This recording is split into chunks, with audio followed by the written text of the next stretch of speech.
Hey everybody, this is Matthew Soltesiak, and you're listening to Not the Same Old Lions podcast, part of the Minute Media Podcast Network. The Detroit Lions are now in a new, grittier era, and we look beyond just the kneecaps when it comes to the analysis. I speak with a variety of guests and interview key players, gaining more insight on what makes this team go. Welcome to another episode. In episode 244, we discussed the Detroit Lions' 29-24 loss to the Pittsburgh Steelers. We'll talk about the crazy ending, but more importantly, the third quarter that set up that finish and everything else. We'll talk about the team as a whole right now, and on a day when Jahmyr Gibbs passed Barry Sanders for an NFL record, we visit with former Lions running back Billy Sims. We'll hit on all those topics and more. Let's get to it, Lions fans. Hi, this is Billy Sims, and you listening to Not the Same Old Lions podcast. Joining me today is Coach Jerry Angers, a former Michigan High School Coach of the Year. He was also named Coach of the Week by the Detroit Lions. He is a scouting and training director for Bull Rush Sports. Coach, I missed you this weekend. It's good to talk football with you, though. Yeah, for sure. It's a short week, thank God. Yeah, there's probably not a much better time and whatnot to move forward with that. Well, joining both of us is the sports writer of the year for Community Newspaper Holdings Incorporated. That is James Cook. He is the senior sports writer for the Traverse City Record Eagle. James, we're happy to have you with us as well. Yeah, I'm good to be here. Likewise with Jerry. Good. It's a short week. It is. And James was on the field, Coach, before the game. He was being recognized for his professional duties as he does help contribute to the Detroit Lions Coach of the Week and help select all that. So, James, I do have a picture of you on the Jumbotron while you're on the field. I will definitely be sharing that one on social media. Nice. I just get to stand there while they actually honor people who did things. All right. Well, as we get started, folks, we do want to let you know our show is brought to you by our friends at Roaster Jack Coffee Company. They're out of Traverse City, Michigan, and they've been doing something incredible for more than 20 years. They've been roasting beans from small farms around the world, folks. And it's perfect for just your morning cup of joe or the whole crew. And if you have crew coming over for the holidays, order up, get some there and brew it for them. If you go to roasterjack.com, you get 20% off your order if you use the promo code LIONS. So, Roaster Jack Coffee, brew great coffee, and go Lions. All right, guys. Game we were looking forward to. Outcome, not what most people were expecting. Give me your overreaction in a sentence or two. James, get us started. The Lions just kind of looked listless in this game, and that was about as low as I've seen the energy in that stadium as I've seen it in years. There's quite a few Steelers fans that made the trip too, and I looked it up. It's actually it's not very much of a longer drive from Pittsburgh to Detroit than it is from Traverse City to Detroit. All right. It's like 4 hours and 20 minutes or something, 4 hours, 15 minutes or something like that from Pittsburgh to Detroit, if you pay the tolls to go faster. Yeah. All right. Coach, how about you? What's your overall reaction in a sentence or two? It takes luck. It takes healthy bodies. And, of course, you have to make your luck. And, of course, you have to get, different things have to go right to be successful in the NFL. And we just are not getting the things to turn it into our favor. All right. Well, I can't disagree with any of that. I guess I have to talk about how the official announced the final play. and I just have to talk about how it was announced, because he said it was a touchdown before talking about the penalty and the emotional roller coaster that kept going. It was like a microcosm for this entire season wrapped up in one game, and that was just part of it. Here's what was said. The ruling on the field is a touchdown. However, pass interference, number 14 on the offense. By rule, that penalty is not enforced, and there is no replay. The game is over. Those were the words verbatim. And then the crowd erupts, and we were there. And he goes, and then he adds, there is no touchdown. He goes, the OPI by number 14 negates the penalty. There is no replay. The game is over. I'm not blaming the officials for this loss, guys. Not at all. But the way that was so poorly worded and so confusing, just adds to everything. But also, the whole thing was a microcosm for the season. Yeah, inside the stadium, I can tell you, when he just first says the ruling on the field is a touchdown, the crowd goes crazy and basically doesn't hear anything else. At least in our section, like you couldn't hear anything else. Everybody was just hooping and hollering because they put the points on the board, They did at even the on the very end. scoreboard in the stadium, and everything. And the crowd is just going crazy, and then some of the crowd starts not going as crazy, and everybody else is like, what's going on? And and then some people are like, oh, it didn't count? What? And yeah, he buried the lead to use reporter lingo in this. He buried the lead in how he announced the penalty. He should have just It, come out and said there was offensive pass interference by number 14 yeah. first, And not only did he bury the because lead, he nobody didn't heard get all that the part. facts right either because Mhm. the way he said it. So, but Yeah, the right and call was made. But it yeah, was he pushed off. I yeah. don't think you can argue that. And He we'll pushed get off. into that. We'll talk about that as probably one of our pivotal moments or turning points. But yeah, so all right, let's talk about those turning points and pivotal moments. Coach, I have not had a chance to talk with you at all since the game. Want to hear first what you think was one of the pivotal moments in this game? I think the safety was a pivotal moment. It was an opportunity for us. We made a stop. I think we had a turnover on that situation, Yep. and then we gave up a safety. We couldn't get out of it. And I think not being able to move the chains at least once in that situation. And it didn't really backfire on us because it came back. I think I got a field goal on that, which, right, or, from there. And it was, it wasn't we never gave up 7 in that instance, but I just, for some reason, that safety just kind of rocked my world and rocked the team's world. And we weren't able to get out of there. And I think that it kind of took all the momentum away from in the position that we got ourselves into to be down there. So, but I think that was the biggest pivotal moment of the whole game. I saw that as a problem, yes, but in some ways it was, well, we gave up 2 points instead of 3 or 7 on that Right, drive. And so right. I was like, well, in some ways it did minimize the damage. But then what happened right after that was we allowed a forever drive again. And those were the only 3 plays the offense had on in the third quarter. So therefore the defense just got worn out.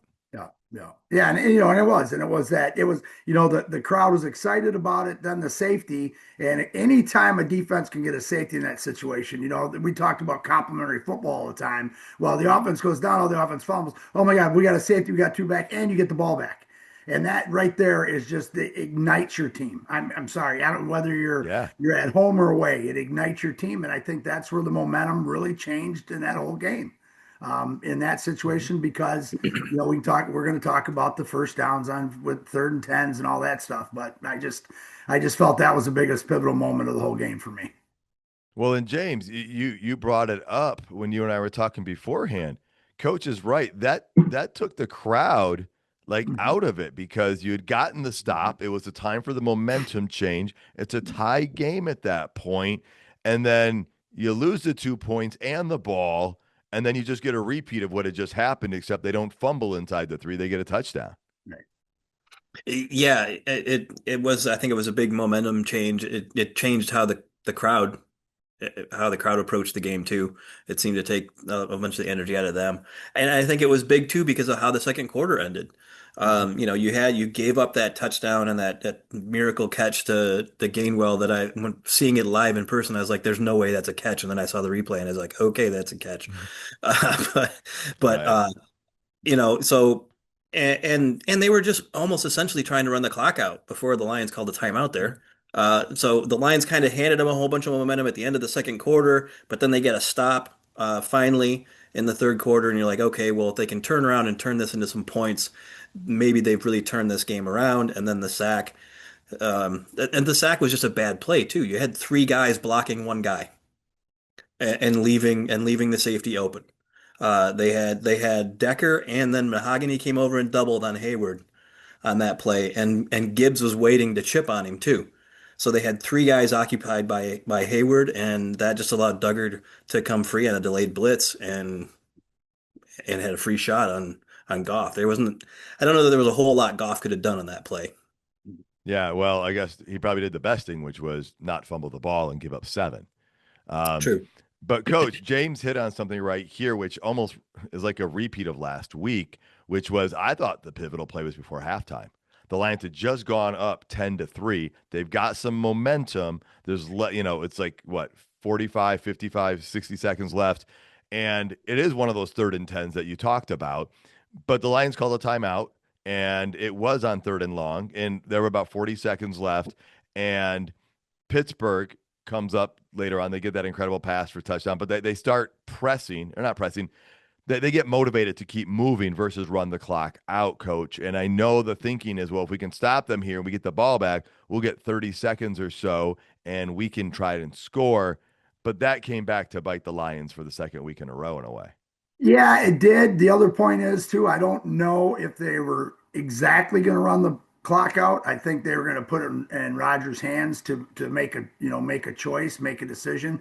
The Right. timeout in that, even I was saying, man, we got a shot, 30 seconds, we go down, pick up 3 more, because here's the other thing that Dan Campbell's thinking about. That's that 4 minute, that 8 minutes in the middle of the game, 4 minutes before halftime, 4 minutes after. And if there's Yeah. an opportunity to steal a point or steal 3 points in that situation, it's a possibility. The announcers were saying the same thing. Why is Lions not calling a timeout? Why are Lions not calling a timeout?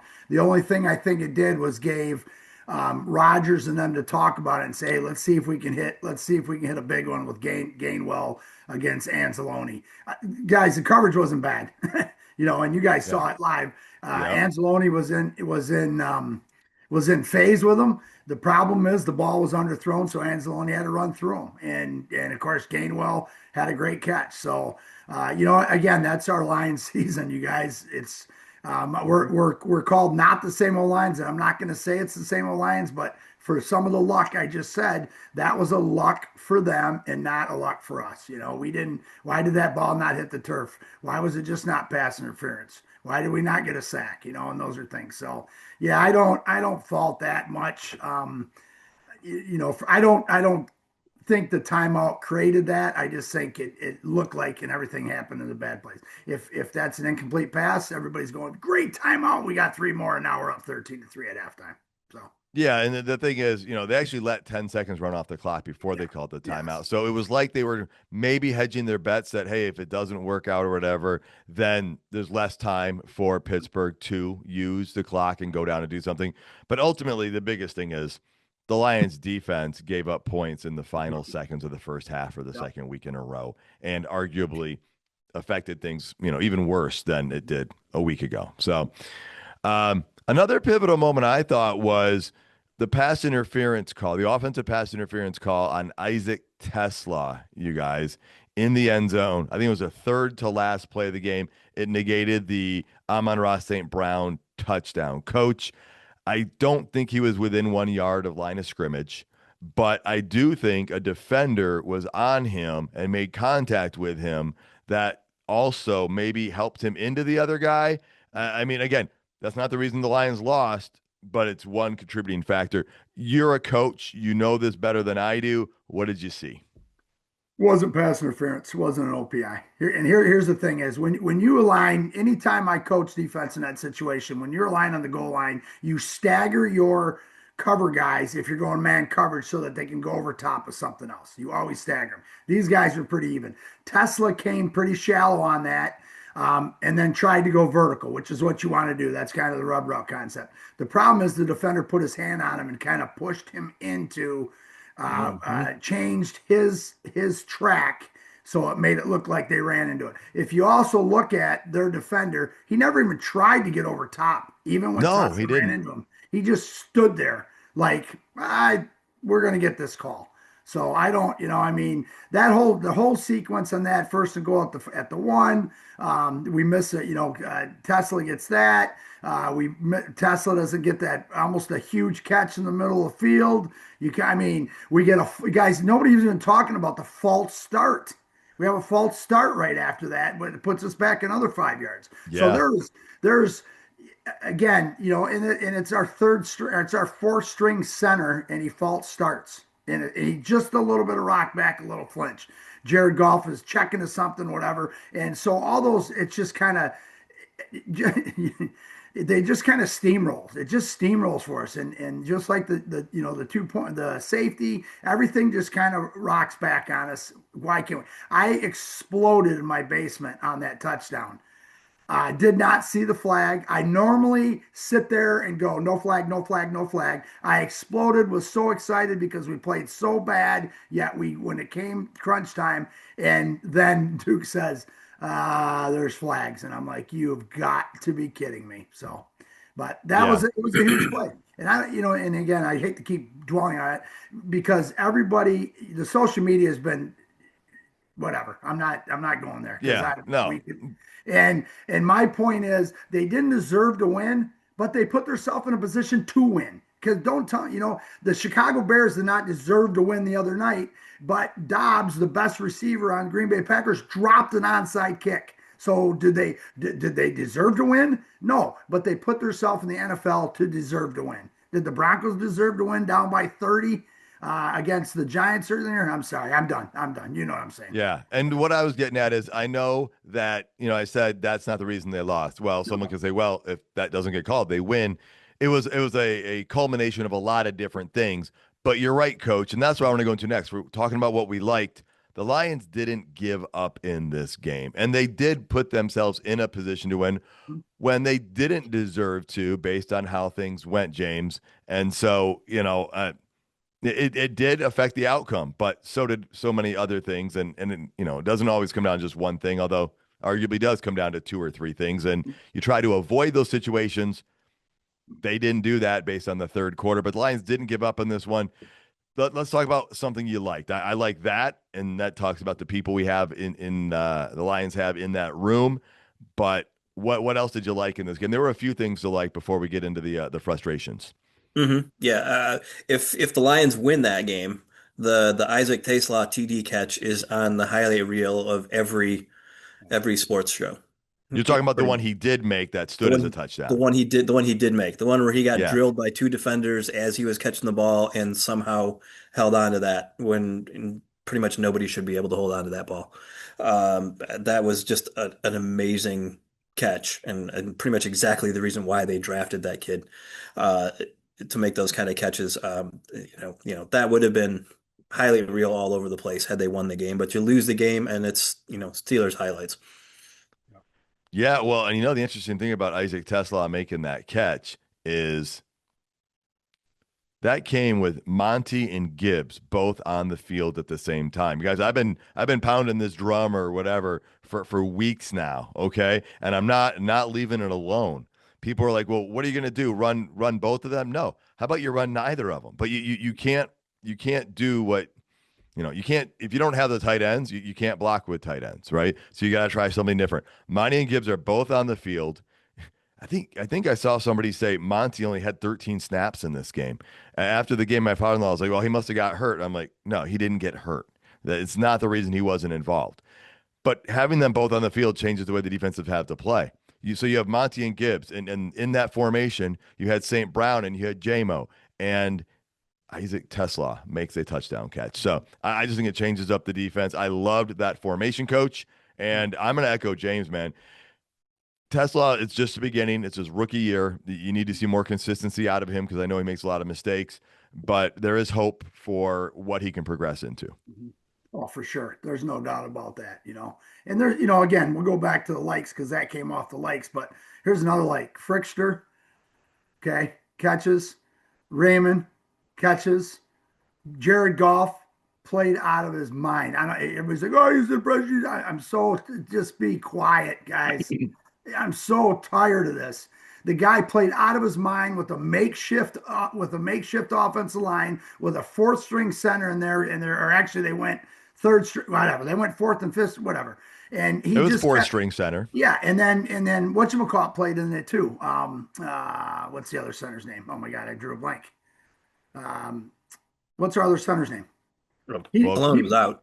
Cologne was out and Glasgow No, was out. no, the And the other one. Nice, Michael Nice. He played too. Yeah. And so, and for him to find those guys, for him to make the throws that he made, those are situations, and to get everybody involved when they tried to drown out St. Brown. The throws he made to JMO, in critical situations. So those are all plus. So just get off of the Jared Goff. Jared Goff is our quarterback. Jared Goff's a great quarterback. Jared Goff is going to lead us to the promised land eventually, sometime. Hey, coach. The other Yes. thing that's impressive is he did all that with only 12 rushing attempts by the team, which means the Yes. defense was waiting for passes, which changes Yes. everything. I mean, God, it's just that. So, but that again, we'll see how that. Another good thing I want, and I'm probably the only time I'm gonna, the defense on the last play before we got the ball to go down and almost win the game.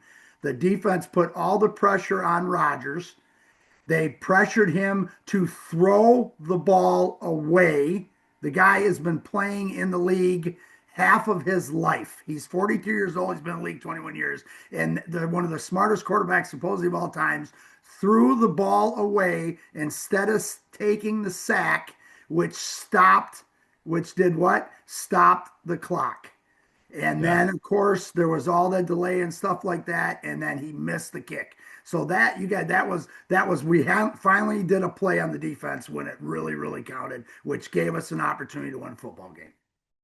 That's it. All right. Yeah, I got it. James, what else you got? You got something else you liked here? Yeah, well, I guess to piggyback on Goff a little bit, I mean, Rodgers played a pretty good game in this game. He threw for 266, but Goff threw for 364, which is, he threw the ball 54 times, so that's not the big stat of the game. His quarterback rating was higher than Rodgers. Yeah.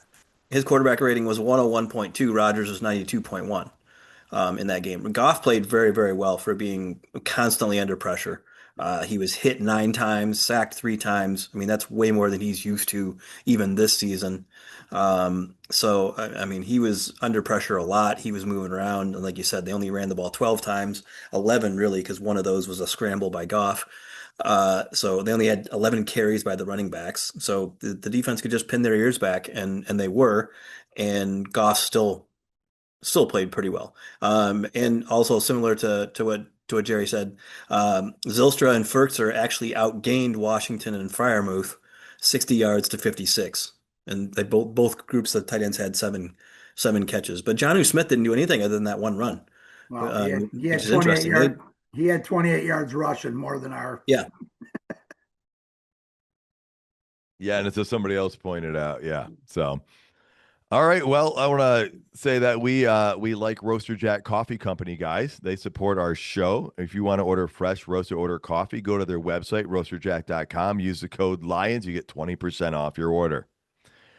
Okay. Here's like the meat and potatoes of the show, I guess. Unfortunately, there's a lot to dislike in this one.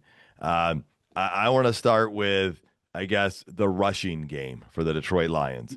They rushed for 15 yards in the entire game, and David Montgomery had a 17-yard run. So you do the math, you understand what that looks like, and they obviously abandoned the run, and when they did it, it wasn't very successful. A Lions beat writer did some research. I don't quite remember who it was that I read their work from. It may have been Nolan Bianchi, but last time this happened was like in the 1970s or something. Like, it's so obscure. So, Coach, running for 15 yards. It probably happens due to the fact that you've got multiple backups in on the offensive line and the scheme. And Decker talked about the scheme they were running with gaps and stuff, and a lot of pulling wasn't getting the job done. But how does this happen? Well, the pulling concept, and I tell you, we were watching it. The depth of the ends coming off on the pull, they were coming in depth instead of squeezing. Okay, and so their DNs were flying. They were flying vertically down instead of horizontally down. And so what happens is when we got in those pull concept, we couldn't get to them. and then they were just using their athleticism to bend around and make the play. I think there was 2 or 3 plays in the first quarter. That's the first thing that it was fun watching with, my son, of course, knows the game pretty well. And because he was that tight end H-back guy who had to trap, and he kept saying, we can't adjust to their depth. The Lions cannot, they're not adjusting to their depth. And so the one play, if we get the kick out or at least the chip on the I can't remember who it was coming across. It may have been a pulling guard. And no, because the pulling guard let up in on the linebacker. That play probably goes for a tutty, or goes for about a 30, 40-yard run. There's 2 or 3 of those plays. And we just, everybody's saying, why are we leaving that guy alone on the edge? So I don't know if they adjusted that. If that's something that Pittsburgh did, because you've heard Dan Campbell say about, aiming points, anchor points, certain points in the field that we 6 inches wider, 7 inches wider. And it's amazing how an inch or 2 or 3 or a foot or a yard makes a difference in that. So I think that was the biggest thing on there. And then I think we just got to a point where the box was right to throw the ball. And it turned out well because we threw the ball well. It was just, and again, you take the safety. Okay, we threw the ball 3 times coming out of the safety, and we didn't move the ball there. There's another opportunity. So, we got a lot to work on in that situation. I know they're gonna work on it. So, James, what did you see out of the offensive line and running game? It was just kind of a mess. I mean, obviously, Watkins starting at center throws another monkey wrench into the whole thing, and then inserting Mahogany back into the lineup adds another thing. So you've essentially changed 2 positions now, and so in Mahogany, especially early in the game, was not good. He was at the beginning of the game, he was kind of getting thrown around, and pass protection was not good on him. Decker was not great in this game. Ratledge was solid, but had some mistakes again here and there. So the offensive line is just something that's going to have to be addressed in the offensive season. And counting on Ragnow to come back is not the answer. I mean, if he comes back, great, but that you can't count on that. It should bear zero into what you do in the offseason to fix this offensive line as to whether you think Ragnow will come back or not. Yeah, no, yeah, I agree that that'll be a discussion for the offseason, but I totally hear you on that. And that's essential because that's part of what the Lions have done is been able to run the ball. And I don't think there should be a huge shock, you guys, considering the way the offensive line was, that we didn't do well. Now, the shot can be 15 yards. You would have predicted at least 75 or 85 yards or something like that. 15 is a shock. But what should be a bigger shock is what the defense couldn't do against the run. That they gave up 32 yards rushing in the first half. Very, very respectable. Mm-hmm. But they gave up 198 yards in the second half. Now, big part of that goes into the third quarter. If the offense is on the field for 3 plays, that defense is going to get tired and wear down. James, what were your thoughts on that? And then Coach, I know he's already been sending us film picture, so I know he's been breaking it down. So we're going to find out if it was just being tired or if it was tired combined with other things. But James, you start us with what you saw and thought about that. I think it is tired being combined with other things too, because what did we see the Steelers really getting them on was runs to the outside and Gainwell in the screen game. They had to have had that game planned out because Gainwell is their leading receiver this season. He leads the team in catches. So they had to account for that and know it was coming, but it just didn't seem like they could stop it, like they could contain the edge. And maybe that's because they were tired and a step slower in the second half. And in the first half, they did a better job of containing that, and the run game in general. So it's frustrating that Steelers did pretty much exactly what you knew they were going to do, and it didn't seem to matter. Coach, 32 yards in the first half, 198 in the second. Is this a coaching adjustment by one team and not the other? Is it, is it like what has been for the Lions, a culmination of everything, a full contribution across the board, or was it just tiredness, scheme? What was it? What did you see? Well, here's going back to this. I'm going to touch base on these dislikes because that's going to tie into what I want to talk about. 3 plays of 45 yards. Okay, they had 3 plays, 45 yards, all touchdowns. They had 9 conversions first down on 3rd and 4th. Okay, they're the worst team. We talked about 48.1%, wasn't it, going into the game? I'm not talking about that stuff anymore because every time I talk about it, somebody makes us look bad. We played 82.9% zone coverage for us. 82.9% zone coverage for us. That's worse. We missed 11 tackles for 96 yards. Okay, we missed 11 tackles for 96 yards. That's we were 1 of 2 under 10%. 1 of 2 teams under 10%. And Smith had 28 yards rushing. Okay. So going off of that rushing thing, what you're talking about, okay? The and Gainwell, I went through those things. I sent those pictures on that. So the first touchdown run, the first touchdown run that was in a 12P formation, okay, with an extra lineman, okay. We towards the boundary again. The hash marks are a little bit different than college and pros, but it was towards the boundary in that situation. We were outmanned on that side. Okay, we were outmanned on that side. We were bringing a double pressure, it looked like, off the outside from the field side, which would be to Rodgers' right-hand side. That's you want to do the quarterback. So the run fits were bad, okay? Williams kind of got turned on it. Anzalone and Williams ended up in the same gap. Anzalone tried to jump outside into the gap. It didn't work. Harper stood back. He was dancing. He was moving his feet, trying to feel where BB, and I hate to say it, BB would have been in that box. And then, of course, our best linebacker, and I think one of the best, Campbell, got picked up by one of the 12 personnel guys, and they just cut off it.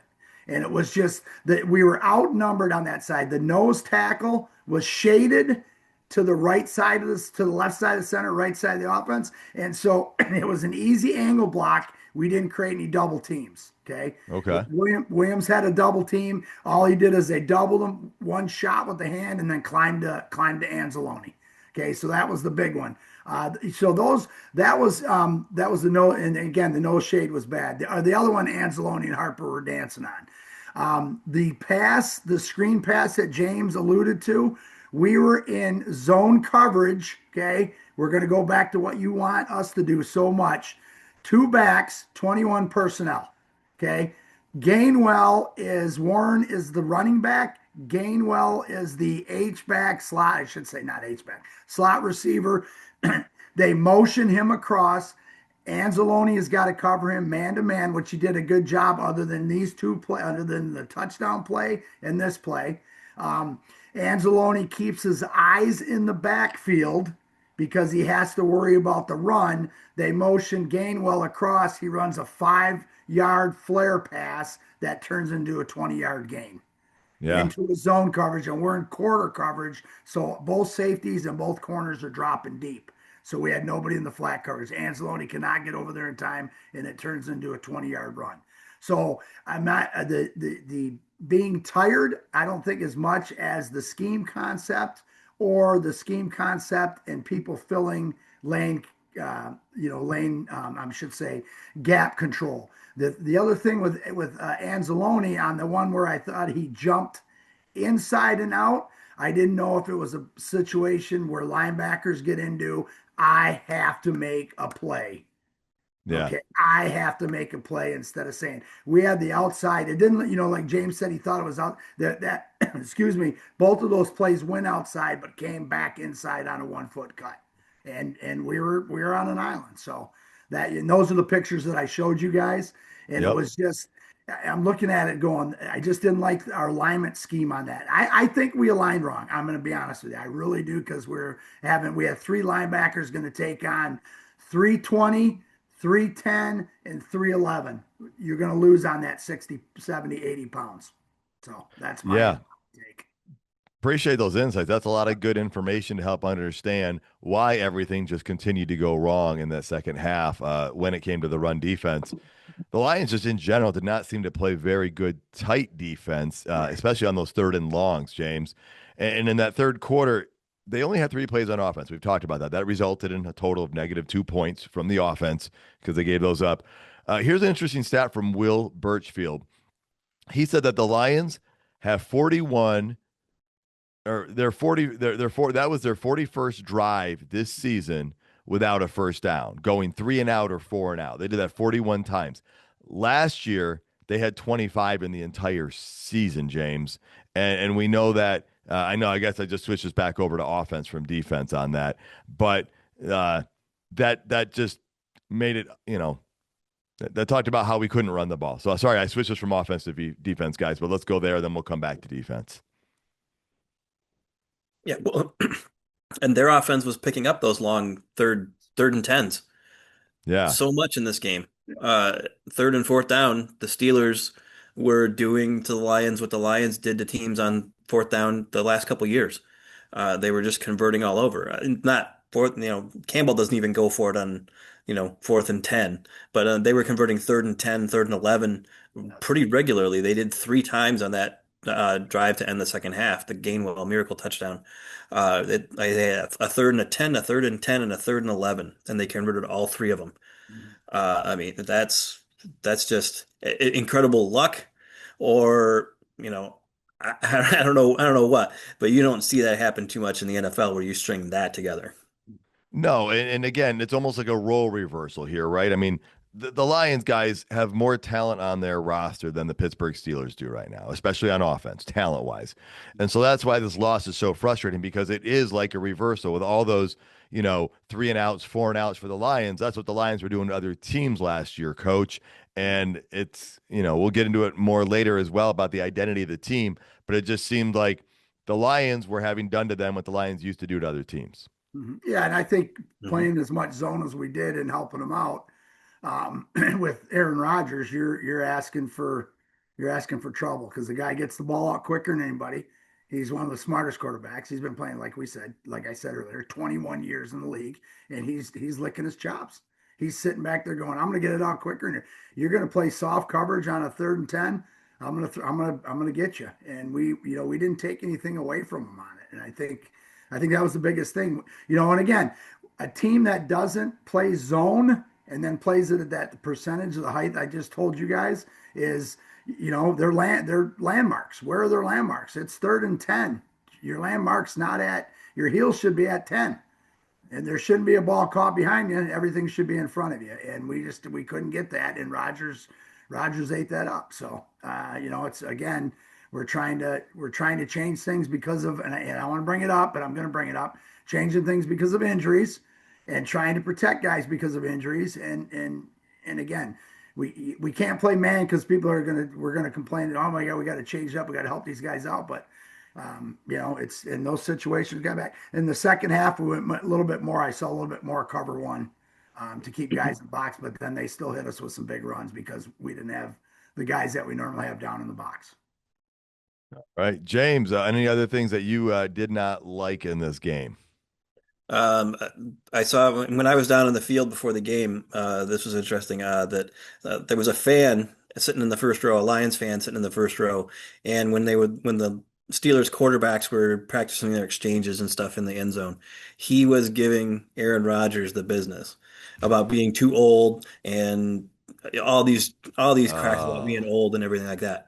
And Aaron Rodgers turned around and started yelling back at him, and so did the offensive line. And this guy got the Steelers fired up before the game. yeah.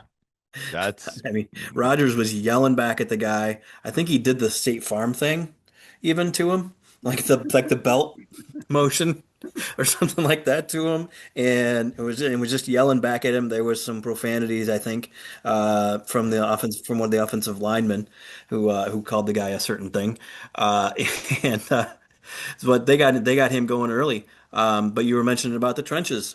The Lions' identity the last couple of years has been dominating the trenches, and they are not dominating the trenches this year. And that dominating the trenches the last 2 years opened up everything else.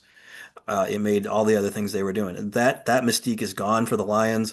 And until they can upgrade the offensive line or it upgrades itself by improvement of some of these younger guys, I think that Dan Campbell better start taking more field goals.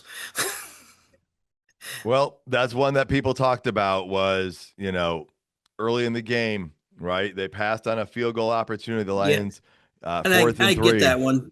I understand that one, and it's early in the game, and it's an important game and everything. But I understand the argument of it's like, okay, you don't have the offensive line anymore that makes a fourth and three automatic.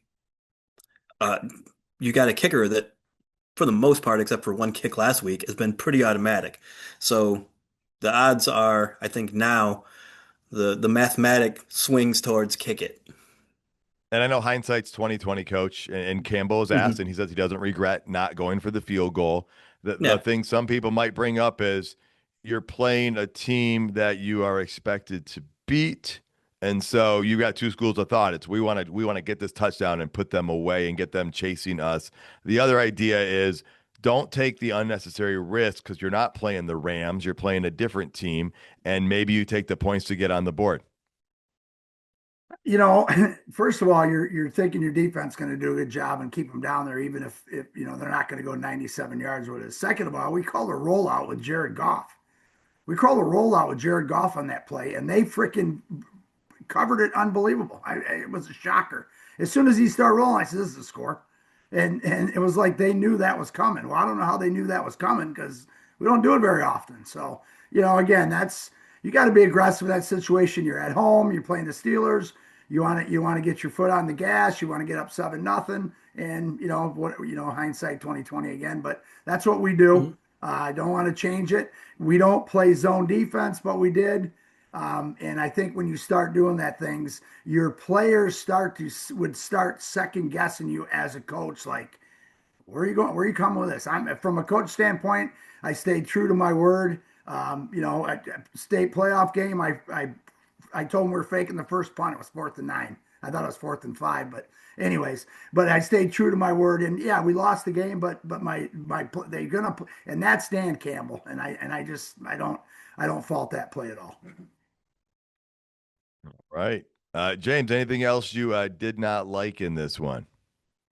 I mean, getting a 12 man on the field on defense that late at this point in the season is not a good look either. Yeah, that's not good. And that kind of goes back to just, I guess, the refereeing of the game. That's obviously not on the referees. That's on the No. Lions and their coaching. Yeah. But uh, the refereeing, again, I'm not blaming that on this game. I'm just talking about the refereeing in general. I did not care for. It's kind of been a theme of the season. Hmm. Um, and so I got to bring up something that, you talked about the ones on St. Brown and the one on Tesla. We talked about that earlier. Um, but the weird thing is, you guys, actually, I'm going to save this for just a little bit later. Anything else you got, James, before we move? Yeah, well, I mean, again, with talking about the refereeing though, there were some pretty, I thought, some pretty iffy calls. The OPI on Taste we both, Jerry and I were saying, the defensive back pushed him into the other defensive back for one. Two, how many times have we seen that play run against the Lions this year? I remember the Chiefs doing it at least once in the end zone as well, and not getting ever called for it. Yeah. So it's if you're going to be bad, be consistently bad, and that wasn't consistently bad. It was just bad in this one time. It's not been something that's been being called a lot, and um, the thing there was a late hit on Goff Oh, on one of the fourth downs they went for early, where the defensive lineman just yeah. gave him a big hit. Yeah. That's 15 yards for Patrick Mahomes. They had Skoranek lit up Khalif and got there early before the ball got there. How Khalif did not fumble that, I don't know. Oh yeah, Um, that was like super close on the timing there. That was an incredible way yeah, to hold on. but he got there before the ball got there, and how Khalif didn't fumble that is a miracle in itself. The one questionable going the other way is the defensive pass interference that St. Brown drew late. Man, those flags were late. Mhm. Those came in late, late, late. Oh, on TA, you mean on Arnold's? You mean? No, no, the one that St. Brown drew late in the fourth Oh quarter yeah. that kept Oh yeah. Yeah. I the gotcha. potential game-winning drive going. Uh, the the Lions got one there, I think, because those flags were real, real late. All right, was that St. Brown or JMO? JMO got one on the final JMO drive. got I the think it big was it one. Jama? Okay, Yeah. Yeah, Yeah. that was on the other end of the field. So yeah. All right, I well, just let's remember talk when about. those Yeah, when those flags came in, I was like, "Wow, that's a long time to think about that." yeah. No, it was a long time, and then suddenly, like, it was a epidemic. When one flew, they all flew. So, Yeah. all right, let's talk about our play of the game. James, what do you got for play of the game? I'm gonna say the Taste Law catch. Like when I saw that catch live there, I audibly gasped. Like that was just an amazing catch. The replay in the stadium didn't do it justice at all. So I found a video on Twitter and showed my wife, and even she was like, "Holy cow, this is I think it was maybe more uh a little more good words than that, but we're a family podcast, so and but I mean her response even was in disbelief, like how did he hold on to that? I mean that Yeah. catch was just tremendous. I mean he got sandwiched by two defenders at the same time as the ball got there. Uh, for him to calm down with that ball was amazing. Yeah, and it was incredible, and it was a incredible catch. And what that catch also did was it gave him his 5th touchdown of the season, and the only Detroit Lions rookies to ever do that, or Detroit Lions players to do that in the rookie season: Isaac Tesla, Amon-Ra St. Brown, Titus Young, Roy Williams. And so, again, it's just one stat, it's just one measurement. There's a lot to go with Isaac, and we're hoping that this is just the beginning of good things. But that was incredible to be able to hold on to that. Coach, what do you got for play of the game? I don't. I mean, I'm going to go with the defense on that last play where he threw the ball and made Aaron Rodgers make a mistake, made him stop the clock, made the delay, made the missed field goal. I mean, you don't have a ton of, I can go with all of Goff's throws, but I think that play was kind of the one that I was like, oh my God, they just gave us a chance, about the 2 minute Yeah. mark. Everybody was complaining about Danny Campbell doesn't know how to run the clock and stuff. Again, we would have scored with 1 second and won the game. Better than winning the game with 80 seconds, a minute 20 on the clock. So I just that play for some reason, helped. I thought gave us the boost and made me believe, oh my God, we got a shot to win this freaking game as bad as we're playing. All right. Well, I cheated on this one, you guys. I'm going with a non-play of the game. It's the play of the game, but it was a non-play. And that was when Amon-Ra St. Brown pitched the ball with his knee millimeters off the ground to Jared Goff, who then ran it in for a touchdown and dove. It almost kind of reminded me of the Matthew Stafford, I'm going to fake spike, quickly run the ball in and catch everybody off guard, even though very different, but just the same feeling. It was the athleticism of Amon-Ra St. Brown and the ability of Jared Goff to get that done. So that's my play of the game, but also leads me into something really bizarre here, okay? If they called Amon-Ra St. Brown's progress stopped, there were still like 5 seconds or 4 seconds left on the clock. And so then the penalty would have been taken into effect. Yet at the same time, I do think there's maybe a runoff or something that happens at that point. So they probably still wouldn't have gotten another snap in the thing. That's my play, almost play of the game. It just shows the type of athleticism and ability Amon-Ra St. Brown has.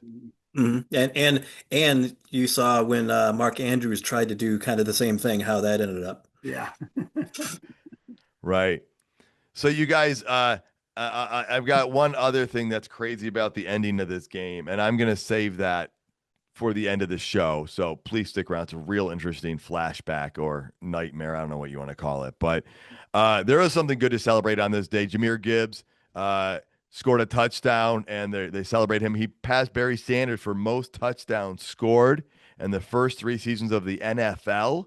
And the number is astonishing, guys. 48 touchdowns. And speaking of some great Lions running backs, we had a chance to visit with Billy Sims. He was in town at one of his restaurants for Customer Appreciation Day. Here's our interview with Billy. Joining me today is Billy Sims, former Detroit Lions running back, 1978 Heisman Trophy winner. Billy, nice to be here with you today at one of your restaurants. I'm glad to be here and just ready for the game to go on today with the Lions. Big game for the Lions today. I think they got a good chance of winning for sure because they're there. For sure. Well, let's start with where we are. We're at one of your restaurants. You've got multiple Billy Sims barbecue restaurants in multiple states around the country and in multiple cities. The one here in Troy is the closest one to Detroit, which is where you are well known for being a great running back. What brings you out here today? Well, the fact that the Lions are playing today, that's for sure, and they come out and doing autograph signings and things like that, and just meeting the people that love the barbecue. But other than that, just having a good time. All right. You know, you've been in the restaurant business here for over 20 years. What inspired you to get into the barbecue restaurant industry? Well, my business partner, his name Jeff Jackson. We both started it. And at that time, I really didn't want to be in the food business, well, restaurant business, period. Okay. Because I know if the food wasn't any good, they'd be looking at me, not him. Right. But we started back in, wow, it's almost over 20 years. And I kept dodging him because I didn't want to be in the food business. So once we started out 2004 somewhere. Yeah. And we started franchising, and it just blew up after that. A lot of people wanted to, try the business of being in the food business. Well, then let me ask you. You've got a lot of great things on the resume. Well, the resume, but the menu. What's one of your personal favorites? The Heisman sandwich. Named after you? Well, named after the Heisman, not really me. But we're just fortunate that people that come by any store and like the food, for sure. But other than that, that's how I got involved in the food business, because this guy wouldn't leave me alone. Well, it sounds like it was a good thing. Well, yeah, because it's been over several years now. We're still doing it, so I guess we're doing something right. Well, tell me about an event like this today. You get to meet a lot of your customers, a lot of your fans. Obviously not just Detroit Lions fans, but you got Oklahoma Sooner fans too. You're all over the place. What's that like for you? Well, it's pretty good. My thing is, I hope they come in and try the food, and the food is good, and go from there. But like I said, it was really my business partner idea about doing it. He didn't know anything about the food business, and I didn't know either. But after we started and jumped in there and got going, we got people that were smarter than we were to come on board and help out. And it's not just about me, but we got other people involved in it. All right, well, talk about being involved. You're not just a business person. You also have some charity work. You've helped people in different areas. Talk to me a little bit about the charities you guys do. We still do it because my headquarters are out of Oklahoma. I started there in Tulsa, Oklahoma, with the first store, and we have about a little over 30 stores now. At one time, we had about 60 before the pandemic. Yeah. Now we got a little over about 30-something stores, and I was thinking about, I said, we got 30-something stores, we still in business, so we're doing something right, for sure. Makes sense. All right, we talked a little bit about Lions football briefly. We're excited about today. It's incredible. After all these years, you are still the number 2 leading rusher for the franchise. Really? You and the other number 20 are well-known guys. The Lions now have another guy in there, too, in the backfield. He's pretty good, too. I've watched him play. I hadn't been there to the stadium, but I've seen him on TV and whatever. And he's real good. How exciting is it for you to see the Lions with a good running game again after they had a break for a while? Then now they have good running backs again. Well, that's what it takes, the great running backs. And most of all, the guys up front, the big guys up front that, make it work real good. All right, now you had some incredible runs in your day. I think the one that most people think about is the one against Houston, where you were airborne, and then it almost turned into like a karate kick? Yeah, one of the sportscasters saw that and told me, Kung Fu Billy, that's what he called me, after I kicked this guy in the face. But a lot of people didn't realize the guy that that happened to was a friend of mine. Oh, wow. We would work out in the off season, while we wasn't playing ball, and he since got over it. He's okay now, okay now, but I I told him, I said I had to get the first down, which I did, but he's just in the way. But anyway, it worked out okay. All right. One other question I noticed, I can't help but notice, you're in those Nissan Heisman commercials with the Heisman House. You get to meet with a lot of other Heisman Trophy winners. Yeah, throughout the year, I go back to the Heisman thing in New York every year, and enjoyment of a group of guys that had won the trophy. We get together at least once or twice a year, or doing events not really related to food business or whatever.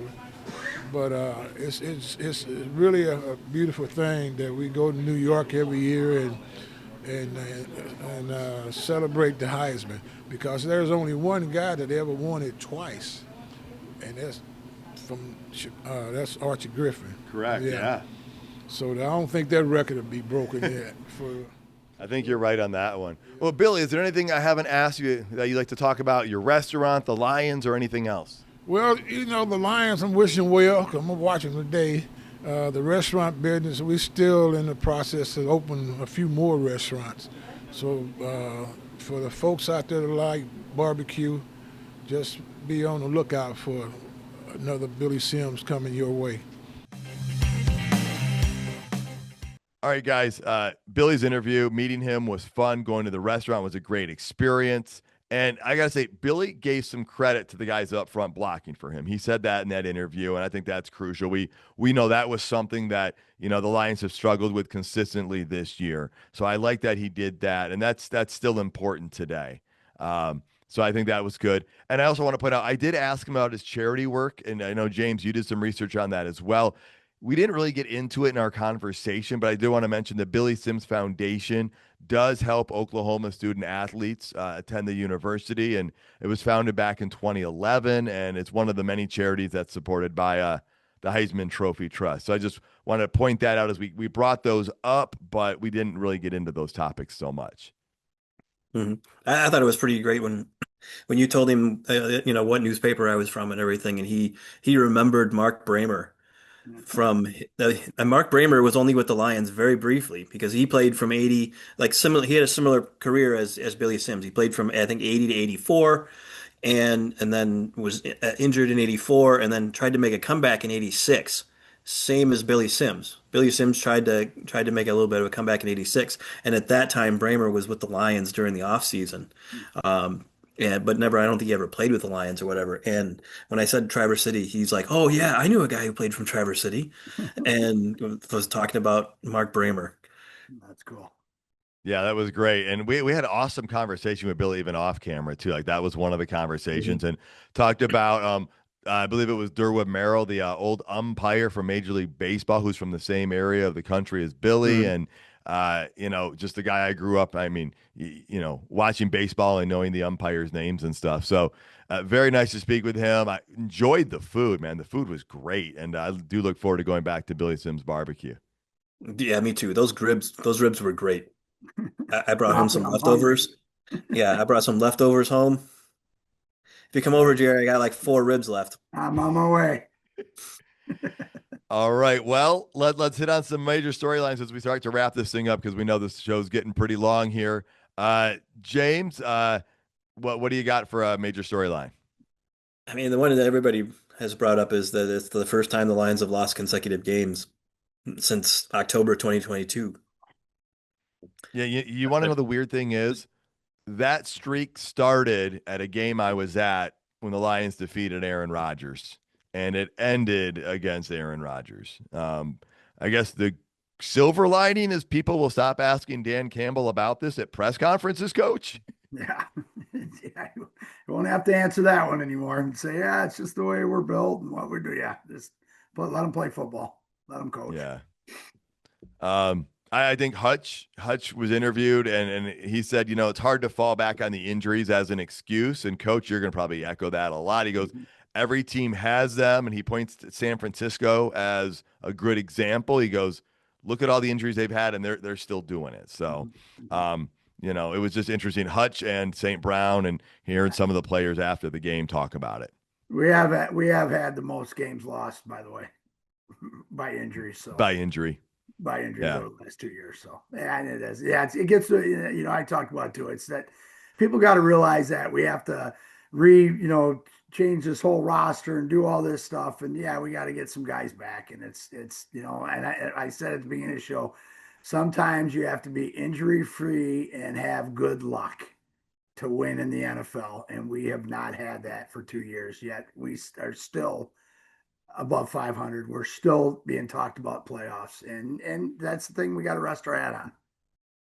Yeah. And, you know, so where does this leave the Lions at this point, guys? Well, I know some people have been saying for a while they're not a playoff team. And you can argue, you know, when you're right, or, you know, at what week were you right, or when did you know? And I would say the truth didn't come out until recently. And it finally hit me during the third quarter of this game, you guys. It was like, all right, you know, the Lions were like a touchdown favorite going into this game. And it was in the third quarter when we just couldn't stop them running the ball, or just stop them at all. And we couldn't do anything on offense. And so that point, I was like, the Detroit Lions team, due to a variety of reasons, are just not the playoff caliber team we've seen the last couple seasons, James. No, I mean, they do have a lot of injuries. You know, I mean, when the Lions had that miraculous run to the NFC Championship game, and at halftime it looked like they were going to the Super Bowl, that team was pretty healthy. Like Jerry said, They a were. lot of luck and a lot of health goes a long way in the NFL. You look at the teams that were playing in the Super Bowl last year. Both of those teams got through the season without a whole lot of major injuries. The Eagles were pretty remarkably healthy in that. So it's going to take some luck. I don't, you know, we said before the year, oh, this can't happen 2 years in a row, but it did. They were decimated with injuries. It wasn't concentrated completely on the defense like it was last year. It was more spread out this time, but it's still a lot to deal with. The Lions had a great roster coming into the season, I thought, and you know, just taking a lot of pieces away from that has made a big difference. So, you know, I don't think they were a playoff team towards the end of the season. Just the defense doesn't seem to be matching up well with other teams, and you know, you're not going to win in the playoffs with a bad defense. Yeah. No, and they've been a 500 football team for a while. And coach, the Lions rushed for 15 yards. They gave up more than 200 yards, right?